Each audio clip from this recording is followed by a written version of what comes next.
down the line. And I'll put links in the description to all this stuff so you can check out more info if you want. But starting off with the water cooling stuff, we've got a bunch of stuff from EK. Huge shout out to those guys for helping provide all this awesome hardware. See what I did there?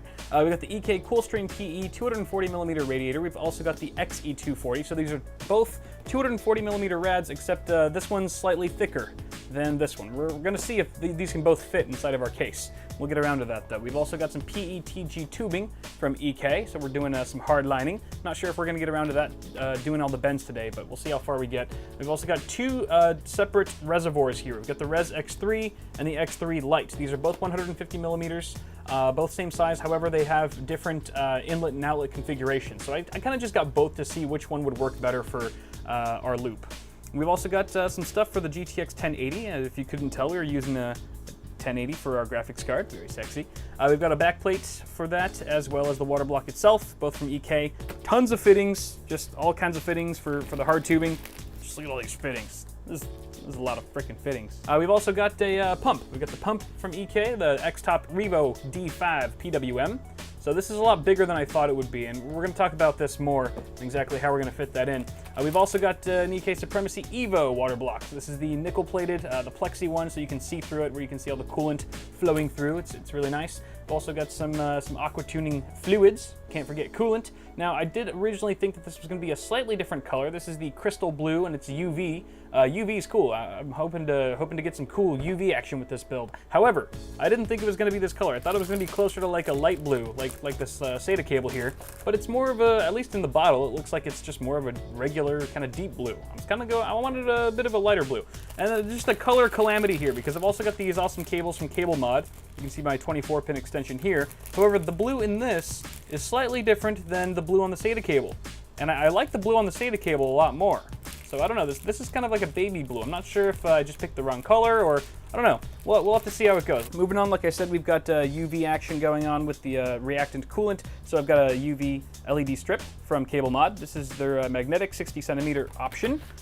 GTX 1080 Founders Edition. This is the only Founders Edition card I have, so I'm a little bit sad, and I was a bit apprehensive at first to disassemble it for water cooling, because that means I won't have access to a Founders Edition card anymore unless I buy one myself, which is going to be an arm and a leg.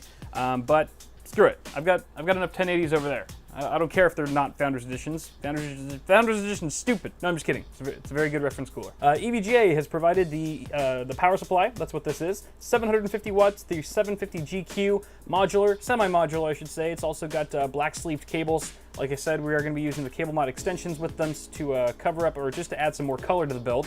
We've also got some SSDs from OCZ. These are the Tryon 150s. I've got two of them. They're both 480 gigs. Now, it would be ill-advised to run these in RAID 0 and install Windows on it, because that's, you know, it's risky. It's risky. One drive goes down, the whole thing goes down. So I'm going to keep them separated for now. We're not going to RAID them just yet. But like I said, this is more of a showpiece, and I think these SSDs are really going to match aesthetically, like perfectly, with the rest of our system. So that's kind of why I got them, especially with the Manta case here. We've got the NZXT Manta mini-ITX chassis in white. This thing is also really good for water cooling, for custom water cooling. It's got plenty of radiator support and things like that. So really excited to be building it. I've done a review on this case, but never really done a full liquid-cooled system in it, obviously. We've also got a 6700K, really good CPU, Skylake, and we've got a motherboard. We've got a motherboard, a Z170 Stinger from EVGA. This is one of the only color-neutral Z170 boards out there. For some reason, manufacturers don't like to make mini-ITX mini-ITX color neutral Z170 boards. Kind of a must-have to go with something that's color neutral, that's not going to clash with anything else. It doesn't have an M.2 slot on it, unfortunately, but like I said, we've got plenty of SSD storage there, so it's not too bad. That should be fun. And then last but not least, we've got this this kit of memory. For so long, I've been looking for a scenario where this memory makes sense. This is the Raiden series from Avexer. This is the one that has like the plasma tubing LED lighting effects on it and looks all crazy, and it's just over the top ridiculous. I finally found a system that this is hopefully going to look great in. So and hopefully there's no clearance issues, because these heat spreaders are freaking massive. But those are all the parts. I'm kind of amazed that I got through all that in such little time. But I really just want to get into building this thing, starting with, I think we'll start with actually taking off the Founders Edition cooler here and slapping on that water block, because reasons. So let's do that now.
so this is how far I've gotten today, and I'm pretty happy with the progress so far. However, there have been a number of challenges and obstacles and just things that just flat out didn't work.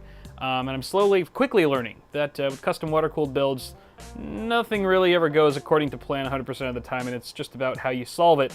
It's just one problem-solving task after the next. So first off, you can see I'm not using the cable mod cables right now because I just didn't like the way they looked. The color, the light blue color was just not matching with the blue accents on the RAM and SSDs in particular. So I'm just going with some white ones for now. I'm not sure if I'm going to keep these white or maybe switch it up and add some more colors in there. Maybe find the right shade of blue. I don't know. Let me know what you guys think. I think the white could work, but I don't know. I feel like it can go either way. So leave me some feedback in the comments. Obviously, the 24-pin ATX is kind of hidden by the reservoir. Speaking of which, the reservoir is dangerously close to that GPU block. GPU block, by the way, went on very easily. But you can see that there's just like, look at that. It's like, what the hell? What's going on? It's like touching the left side, but the right side's perfectly hovering above it. I don't know. It also looks just kind of weird. I don't know if this looks weird or if it looks cool. And I think I'm going to have to put some hardline tubing in and do the runs to really figure out if I like the way this is going. Because I don't know. I'm really bad at visualizing in my mind how something's going to look in the end. I actually need to see it. I'm very visual like that. So I don't know. It's kind of interesting. But yeah, so that went in fine. Now remember, this is just a reservoir. So I have the pump, which is down there, which has not been mounted yet. We're gonna get to that. We're gonna get to that. The other thing that I wanted to point out is that I very well might switch out all these fittings, at least the main fittings here for the hard tubing, for some smaller ones. Because what I've realized, and Brian from BPS Customs, shout out to him for helping me with all this, by the way. Go ahead and follow him on Twitter. He does some really awesome work. He suggested to me, and I completely agree, that maybe going with some thinner tubing might work, especially if I'm trying to hit these really tight right angles, like boom, you know, and like boom, boom. Then that might actually be an issue if I've got some really thick tubing, which I kind of do. This is 12 by 16. I don't know if it's 12 by 16, but it's 12 millimeter inner diameter, 16 millimeter outer diameter. I might go with something like 1013, like something I did with Hotline, which is quite a bit thinner than this stuff, and it would be a little bit easier on the bends, I would imagine. So that might also change. Might have to buy some new fittings and stuff, but that's not too big of a deal. Also the fan. I swapped out the NZXT case fan, the stock one, for this Corsair Airflow, the AF120. I don't know if I'm keeping it. It may or may not stay, depending. I was thinking maybe I could spray paint the gray corners here, the rubber corners with blue, kind of that shade of blue. Might look kind of nice. Or use a blue ring and spray paint the corners white. I don't know. Which one do you like? Which one do you like better? Let me know. Another thing that I wanted to point out was that you can see right here, there's only one radiator in this case. What the hell's up with that? Yo, I thought you had two radiators, Cal. You lied to me? No, I'm not lying to you. Actually, the XE240, which is over there, the really fat one, was supposed to go at the front. And then I realized that's not gonna work because it doesn't leave any room in this little basement door here for tubing, which I'm gonna need to pass some tubing here for the pump down there, so that's not gonna work. So then I have to move the PE, the slimmer radiator, at the front here, which means I have no more room at the top here for any radiators. That one's too thick to go at the top. And as it turns out, this one was too thick to go at the top too. So even this one was too big for its initial purpose. So what I'm gonna have to do is buy another PE EK radiator here, but just even slimmer. Maybe go down to like 25 millimeters. They've got some really good slim ones. And then put that at the top there. I didn't know what the hell to do with this pump because it's way bigger than I initially thought, and I wasn't sure if I was actually gonna be able to fit it in here. And Brian had the amazing idea to try mounting it at the bottom of the case here in the NZXT Manta's basement. So something like this. Unfortunately, the Manta doesn't have any native mounting holes for a pump, which I really think it should. Maybe a Manta 2.0 should come included with that shit. So what I'm gonna have to do is probably drill some freaking holes. That's why I got my power tools over there, got my drill bit box, batteries all charged. You see that green light? That green light, you see that green light? That means we're ready for action, baby. I'm gonna drill 4 holes into the bottom of the case, and EK even gives you this handy dandy sticker here, see? You put the sticker at the bottom of the case and you can drill, boom, boom, boom, those 4 little X's, and that's supposed to align perfectly with the screw holes on your pump. I don't have that much experience with power tools. I mean, obviously I hang shit on the wall and stuff with them, but not so much modding. However, I feel like this isn't too different than maybe hanging a a frame on the wall, but we'll see. Let's get right into it and see how badly I messed this up.